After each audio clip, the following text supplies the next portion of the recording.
Déjenme enlazarme hasta España con Julián Macías Tobar, activista contra las noticias falsas, contra la infodemia, amigo de Sin Censura, a quien saludamos con mucho gusto. Julián, a la distancia, un abrazo. ¿Cómo te va?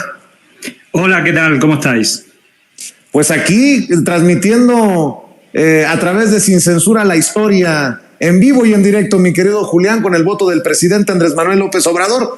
¿Cómo lo ves desde España? ¿Cómo ves a este México que llega a esta jornada histórica desde España y con mucho ruido, hay que decirlo, en redes sociales, con muchas noticias falsas, con una guerra sucia impresionante? Pero bueno, al final el futuro está en las manos de los ciudadanos. Eso es lo que quiero pensar, Julián. Bueno, esperemos que sí, ¿no? Yo creo que si todo va sobre lo previsto, la jornada electoral se debe celebrar con total normalidad y si hacemos caso a las encuestas serias, bueno, pues por una amplia victoria de Claudia, veremos si se acercan más los resultados electorales a esas encuestas, ¿no? Tanto nacionales como internacionales, o a esas que han estado difundiendo el Troll Center de Xochitl, donde le da varios puntos de ventaja a Xochitl. Yo creo que ha sido el contenido más compartido en las encuestas de Massive Caller y que, bueno, veremos, ¿no?, con los resultados electorales si realmente la victoria es de Xochitl Gálvez o de Claudia Sheinbaum. Y yo te quería comentar dos cosas, por hacer un poco resumen o dos cosas con las que yo me quedaría. Es una positiva y realmente... López Obrador, por más que seguramente haya cosas que criticarle, obviamente, como a cualquier presidente del gobierno, quizás a lo mejor hablo de manera no muy objetiva, pero sí que es cierto que es un presidente histórico, ¿no? Me imagino que en México así lo entenderán, pero mi punto de vista es internacional y yo tengo que agradecerle al presidente que desde un puesto de responsabilidad ha enfrentado de cara y ha dado buena cuenta de un problema muy grave que no solamente existe en México, sino que existe a nivel internacional, que es el problema de la desinformación y del uso de bots o de una industria de la mentira que está financiada por organizaciones y personas y familias muy ricas, ¿no? Y seguramente haya sido el presidente del gobierno que en mayor número de ocasiones, o casi el único, podría decir que está hablando de esa red, Atlas Network, de esos enemigos de la democracia, ¿no?, que usan la mentira como principal herramienta y que creo yo que en una tarea de transparencia, no sé si ahí incluso he visto desde la oposición cómo se critica el tema de las mañaneras, que no deja de ser un espacio de rendición de cuentas, de transparencia del gobierno. Y el problema que se suele criticar en otras democracias, te puedo poner el ejemplo de España, me acuerdo cuando el presidente de la derecha aquí, Mariano Rajoy, no daba ruedas de prensa, y cuando daba ruedas de prensa lo hacía a través de un plasma, de una televisión, sin recibir ninguna pregunta. Y yo creo que los mexicanos y las mexicanas tienen una suerte tremenda que durante estos 6 años el presidente ha dado buena cuenta en un ejercicio de transparencia diario de la ejecución del programa, ¿no?, de la tarea ejecutiva del Gobierno de México, y ha estado abierto siempre a preguntas de una manera muy extensa, ¿no? Y yo sé que eso le molesta a la oposición porque realmente es un valor añadido muy fuerte a este presidente, y que creo que ha sido uno de los elementos por el cual la desinformación ha tenido menos peso, porque ha hecho una labor divulgativa, pedagógica, para que estemos alerta, ¿no?, para desarrollar una mente crítica, ¿no?, de la labor que hacen esos enemigos de la democracia que usan la mentira, que seguramente no lo hayamos visto en ningún otro gobierno.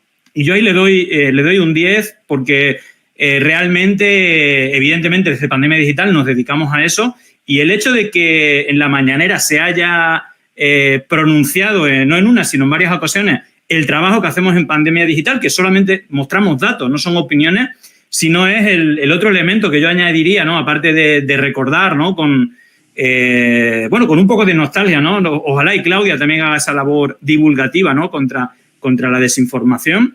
Pero sí que es verdad que, y ateniéndonos a los 3 meses de campaña, desde el 31 de enero, prácticamente ese viaje coincidiendo con ese viaje de Xochitl, si hay que, desde aquí, desde Pandemia Digital, evidentemente hemos estado denunciando esto. Yo creo que, y hemos denunciado un montón de campañas sucias, pero a nivel digital yo creo que es la primera vez que ha tenido a nivel cuantitativo un mayor número de ítems o de cuentas falsas difundiendo. Por ahí estaba actualizando, si quieres te doy los datos de esa narcocampaña, por decirlo de alguna manera. Estaba revisando los datos y mira, ha habido 2 hashtags que desde el día 31 de enero han estado siendo etiquetas, menos los últimos 10 días, ¿no?, que ha caído bastante, pero si sumamos todos los tweets con el narcopresidente AMLO, ha habido 27 millones de tweets durante estos 3 meses, bueno, más de 3 meses, 4 o 5 meses, desde el 31 de enero,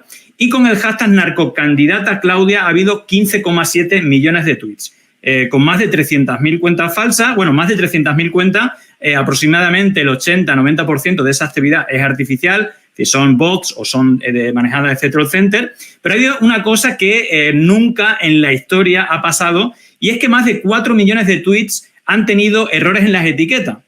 Yo, de todas las campañas que había analizado, de todos los candidatos de conversación política, el mayor número de tweets equivocados con un hashtag fue en Brasil, fechado con Bolsonaro, que le habían puesto una L de más, con 180.000 tweets. En España, Sánchez vete ya, sin la Z, en vez de Sánchez vete ya, Sánchez vete ya.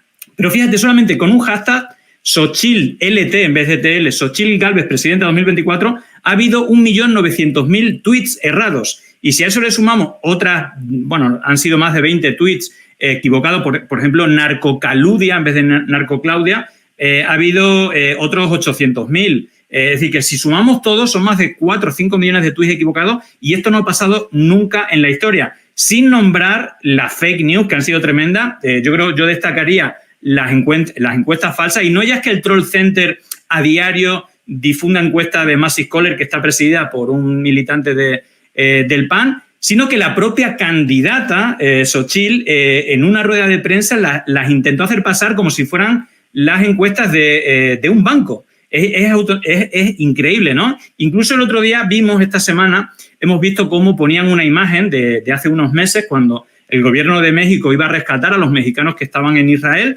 una foto del ejército del aire donde ponía Xochitl va, y esto lo ha difundido la cuenta principal del Troll Center, esa que es Xochitl 2024, y otras miles de cuentas, ¿no? Y aquí la reflexión que queda, porque hemos visto que el INE ha estado impasible, ¿no? Si bien ha sido muy receloso con algunos spots de campaña y otras cuestiones, sí que ha mirado para otro lado, y yo sí que creo que ahí hay una asignatura pendiente, porque ha habido una campaña sucia enorme, amparada en cuentas falsas, ¿no? Y más allá de que se haya descubierto y que se haya detectado, volvemos a recalcar, por un lado, la suciedad de esta campaña, pero por otra parte la impunidad total de hacerla. Por eso se siguen haciendo, y por eso la industria de la mentira y la desinformación ampliada con cuentas falsas sigue siendo una industria importante, porque a pesar de que se le detecte, nadie dice nada, no hay ningún tipo de sanción, de multa. Por lo tanto, bueno, más allá de los esfuerzos divulgativos, ¿no?, pedagógicos del problema que hay no solamente en México, sino a nivel global, yo creo que esa pedagogía debería de hacerse más amplia en todo el mundo, y que llegara, bueno, no sé si a las plataformas digitales, a los medios de comunicación, pero en definitiva es una asignatura pendiente no solamente de México, sino a nivel global, del problema que supone la desinformación y la ampliación artificial digitalmente de relatos, digamos, distópicos o muy, muy alejados de la realidad. Para ser claro, ¿crees que tenga algún impacto a la hora de votar estos esfuerzos que han generado más de 100 diferentes hashtags de narcopresidente o narcocandidata, Julián? Bueno, principalmente habrá que verlo, ¿no? Es decir, eso creo que seguramente habrá analistas que podrán valorarlo. Según las encuestas, no ha movido mucho la brújula, como dicen por allá, pero yo creo que hay varios factores importantes. Yo creo que uno de ellos es la labor divulgativa que se ha hecho no solamente en la mañanera, sino en medios como el tuyo, y hay una gran pluralidad, ¿no?, de periodistas que quizás no estén en los grandes medios, en los tradicionales, pero que al final la gente que le escucha es más de la que ven los medios tradicionales, seguramente por ese hartazgo, ¿no?, de que le cuenten una milonga siempre a favor de los intereses de los poderosos. Y yo creo que a nivel de México, si bien este tipo de campañas son muy parecidas a las que han ocurrido en otros países y que han tenido un efecto importante, podemos recordar las 2 últimas elecciones en Ecuador, donde los favoritos eran el correísmo, pero por campañas sucias, aunque son múltiples, de múltiples factores, pero en la que se presentaba Andrés Araúz, inventaron, ¿no?, que era financiado por el narcotráfico y por las guerrillas en Colombia, con noticias falsas que salían en medios internacionales. Bueno, es decir, que es copia-pega en realidad. Se parece mucho a lo que pasa también aquí en otros países. El diario Semana, un diario colombiano, dijo que encontraron un ordenador de un militante del Ejército de Liberación Nacional donde estaban las pruebas de la financiación a Andrés Araúz. Bueno, solo se habló de esto en los últimos días de campaña y realmente surtió efecto y no ganó el favorito. Y luego, más terrible aún, fue la última campaña donde incluso hubo un asesinato. Fernando Villavicencio fue asesinado de una manera muy, muy llamativa, y hubo muchas campañas culpando al correísmo, y otra vez Luisa, que era la candidata, Luisa González, la favorita, otra vez con esa campaña pues volvió a caer el correísmo y no venció. Podríamos ir a otras elecciones, pero sí que creo que hay, igual como en Ecuador no hay un ecosistema mediático o digital de periodistas, ¿no?, que hagan contrapeso a eso que es una hegemonía total de campañas sucias con un espectro político, pues en México sí que creo que hay primero creo que hay una crítica, ¿no?, del ciudadano de a pie de los gobiernos terroríficos del PRI y del PAN anteriores. Entonces yo creo que eso marca huella y mucho cuento le tienen que contar para hacer pensar, aunque la candidata Xochitl diga que ella no es la candidata del PRI y del PAN. Bueno, por mucho cuento que inventen, la gente sabe lo que es el PRI y el PAN. Mayoritariamente hay una crítica hacia esos partidos, por eso tratan de ocultarlo, de juntarse todos, o llamarle México Sí, o nombres diferentes, o incluso adoptar los colores del INE.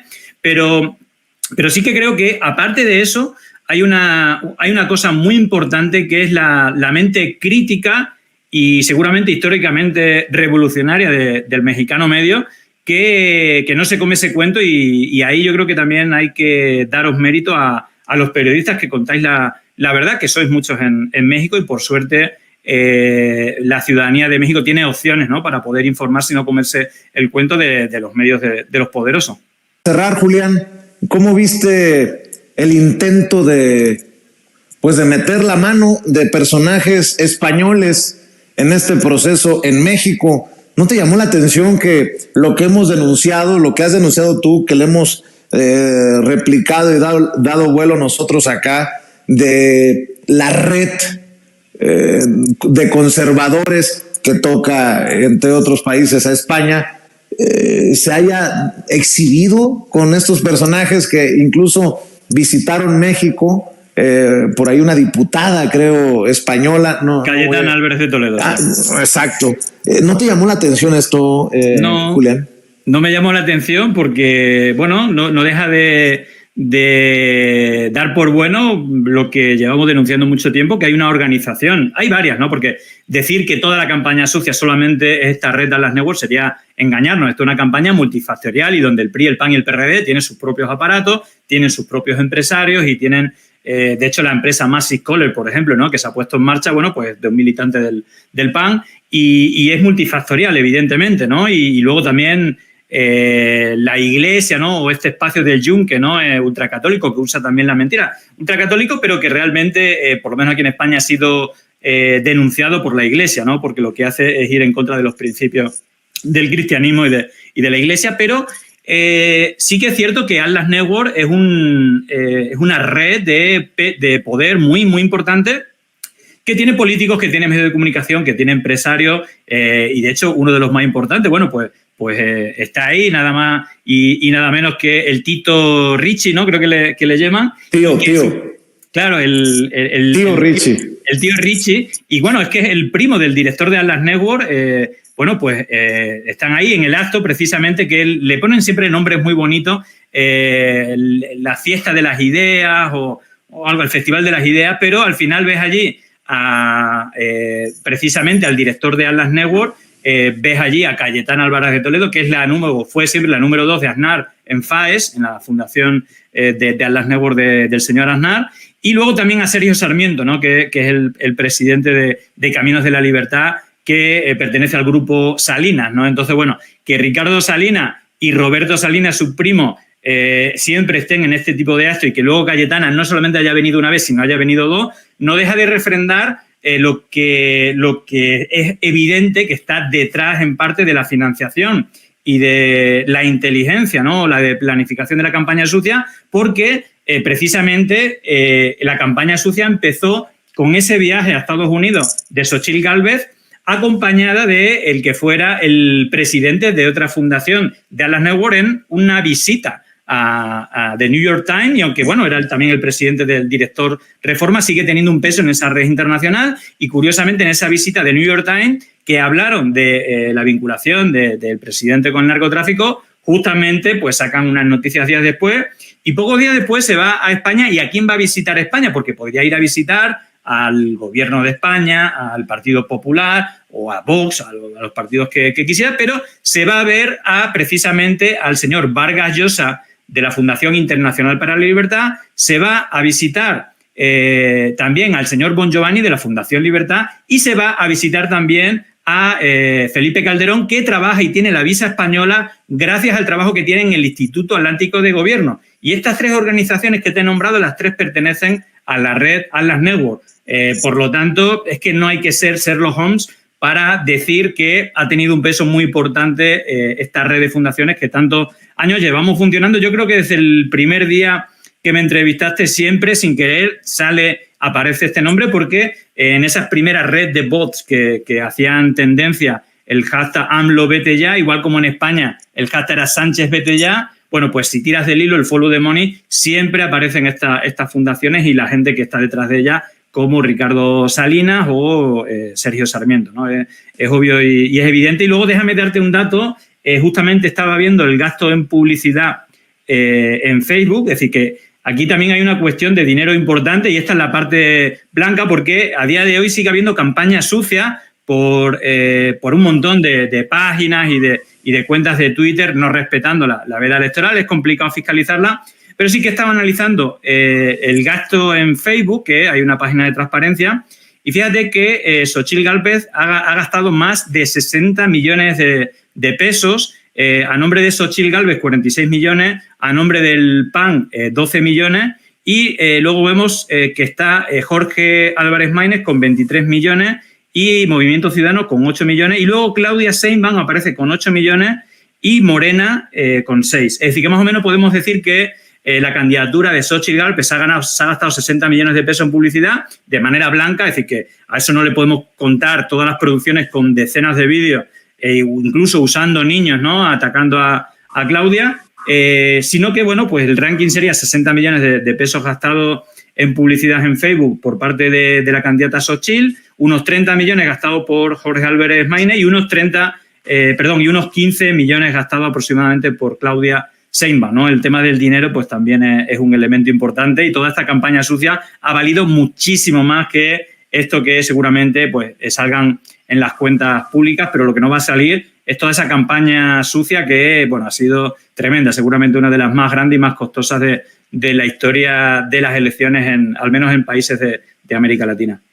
Así es. Pues yo agradezco mucho, como siempre, Julián, este análisis que haces, tus comentarios desde lo que investigas y tu convicción de luchar contra la desinformación, la infodemia. ¿Por qué no cerramos invitando en esta cobertura especial de la jornada electoral en México a esta audiencia, a las miles de personas, cerca de 20,000 personas en estos momentos conectadas en vivo y en directo, para que te busquen y para que te apoyen en tus redes, Julián?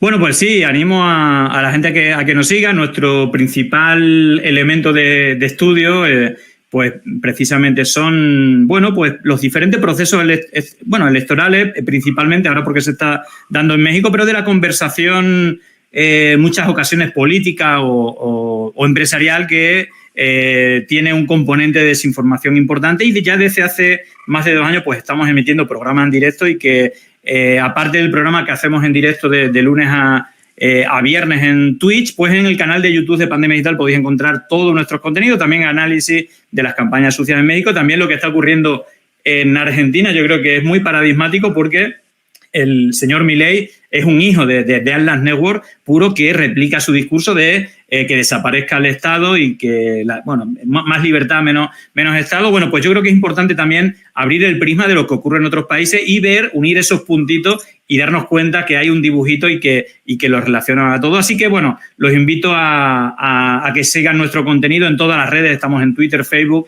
Instagram, TikTok, en la web de pandemiadigital.net, en el canal de Telegram, también tenemos canal de WhatsApp, y en audiovisual, en directo en Twitch, y luego pues luego subimos los contenidos en YouTube, así que no hay manera de perdérselo. Y nada, aprovecho para darte las gracias, Vicente, por vuestra labor, y mandarle un cordial saludo a todos los mexicanos y mexicanas. Ojalá y la jornada de hoy se celebre con total limpieza y transparencia, y que, bueno, pues que la futura presidenta sea la que designen los mexicanos y las mexicanas, que de eso se trata la democracia, y esperemos que en las próximas elecciones no haya tanta campaña sucia, por lo menos no sea tan impune.